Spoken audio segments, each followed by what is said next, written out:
একজন সাহাবীর নাম বলি, সাদ বিন মুয়াজ রাদিয়াল্লাহু আনহু। নাম শুনেছেন? তোমরা তো শোনো নাই মনে হয়।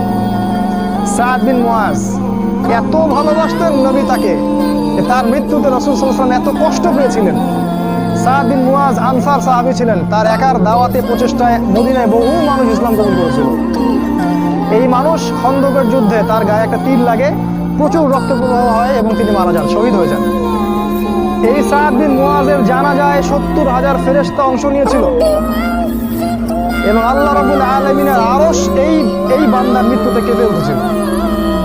আপনাকে বলতে চাচ্ছি, এই সাদ বিন মুয়াজ রাদিয়াল্লাহু আনহুর কবরেও চাপা দেয়া হয়েছে, দুদিক থেকে চাপা দেয়া হয়েছে।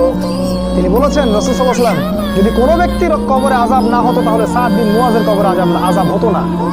তার কবরেও প্রশ্ন হয়েছে এবং চাপ দেওয়া হয়েছে। কবরের জীবন কেমন কেমন করে আপনাকে বুঝাবো।